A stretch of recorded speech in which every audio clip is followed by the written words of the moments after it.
Hello, and welcome back to the fifth and final part of Unit 8. In this part, we're just going to look at some examples. The first example we're going to do involves an energy diagram. We're given a graph of the potential energy as a function of position of a particle as it moves along the x-axis. We're told the mass of the particle is 0.5 kilograms.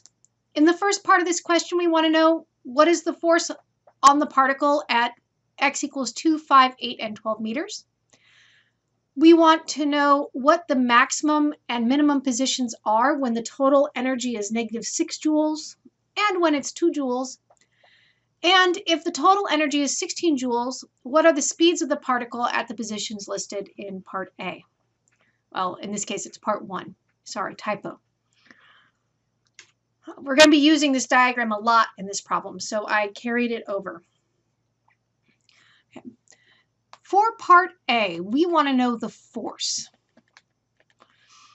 We found along the way that the force will equal the negative partial derivative of the potential energy in any given direction with respect to that direction. So in this case, we're only moving in x, so it's the partial derivative of the potential energy with respect to x. We want to know the potential energy at x equals 2, 5, 8, come on 8, honest, I want a dot there, 2, 5, 8, and 12. Okay, well, this partial derivative in this case will just be the slope of the line. So at x equals 2, the partial of u with respect to x will equal 0, therefore the force equals 0. At x equals 5, the partial of u with respect to x will equal the slope of this line segment right here. Okay. Well, that slope is going to equal 12 joules minus 4 joules divided by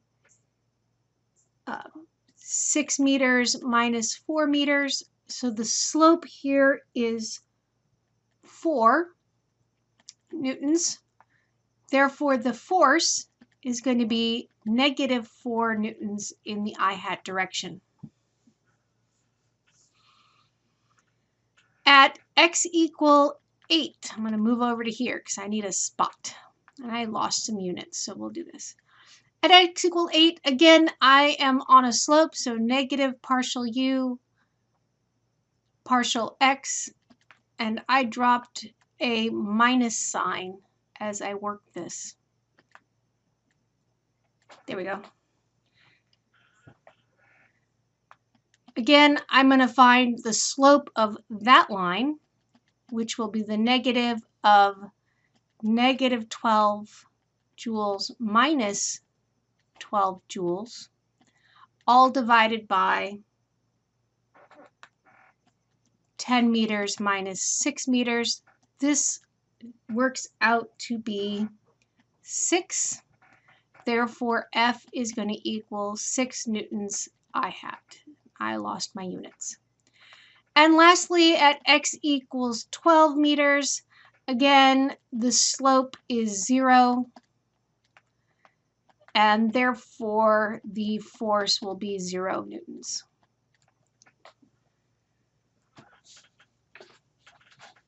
Okay. Somehow I got my direction, or I got onto the next slide, but that's okay. For part B, we want to know what are the turnaround points for when the total energy equals -6. Well, the minimum and maximum positions, the turnaround points, will occur when all of our energy is potential.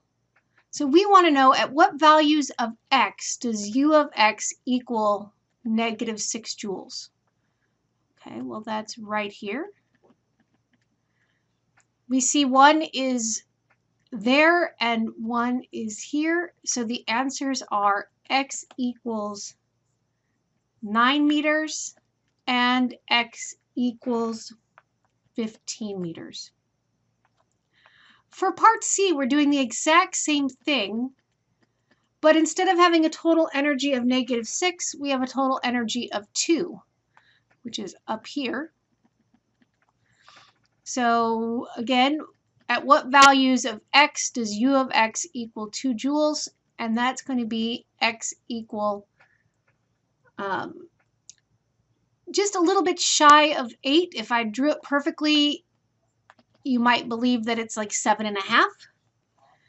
And over here, we're just a little bit past 16. So we're going to say the other one is x equals 16.5 joules. Oh, not joules. Sorry, meters. It's a distance. For part D, we want to know how fast is it moving?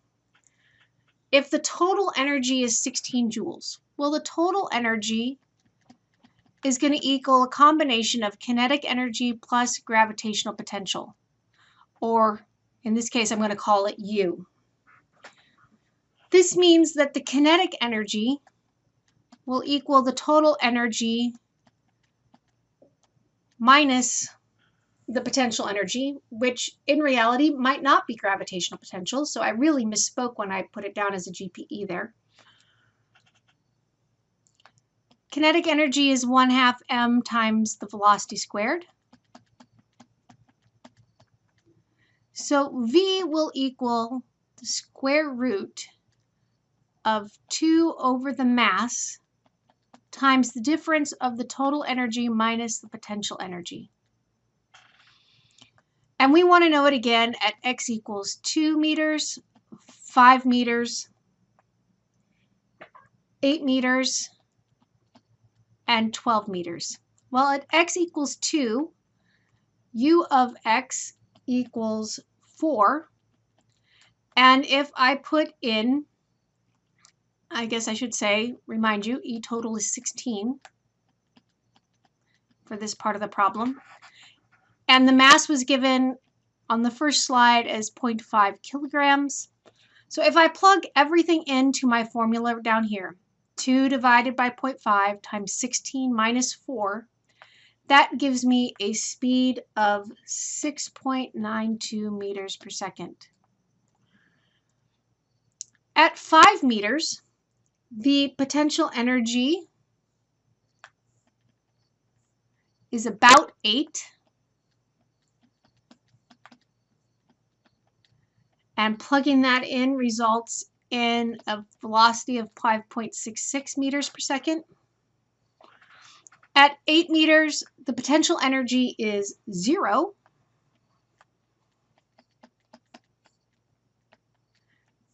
So my energy is strictly kinetic, and that requires a velocity of 8 meters per second. And at 12 meters, my potential energy is -12 joules. So my velocity works out to be 10.58 meters per second.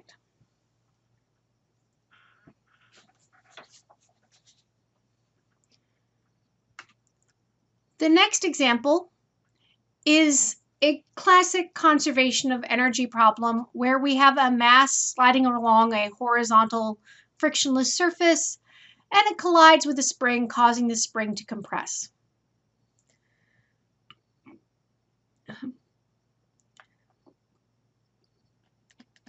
Since we have no non-conservative forces, our total energy equals our total energy. Initially, the total energy is strictly kinetic. It's not changing height, and there's no spring originally. At the end, the energy is strictly elastic potential energy because we're told it comes to rest, so there's no kinetic. And again, horizontal, so there's no gravitational potential energy changing here either.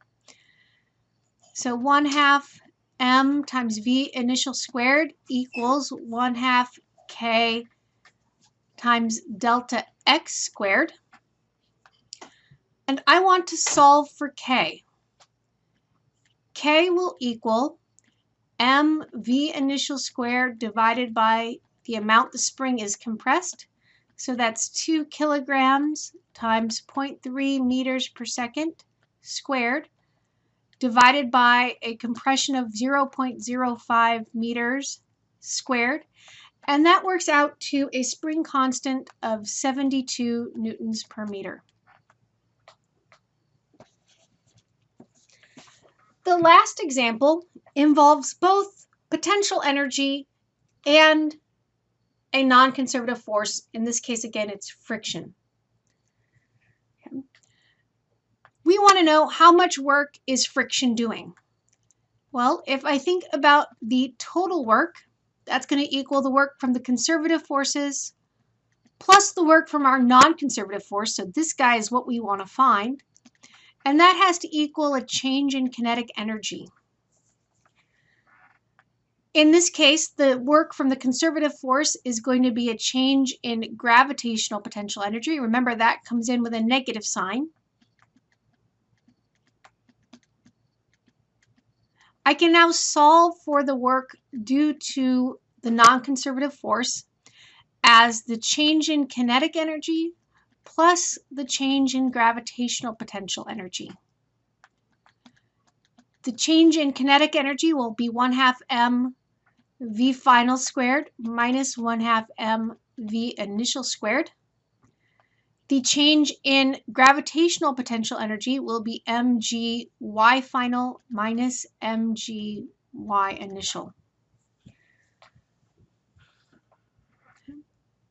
We are told the mass of the skier is 60 kilograms.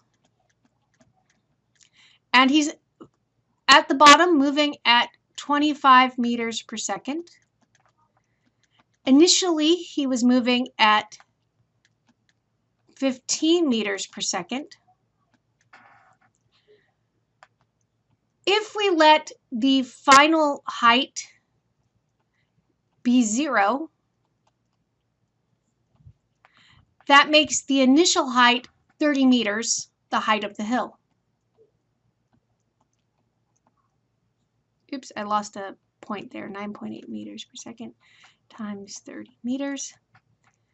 And that all works out, if you put it all into your calculator, as negative 5,640 joules. And as we'd expect from friction, it is removing energy from the system, therefore it is negative. This concludes this portion of Unit 8. It also concludes Unit 8.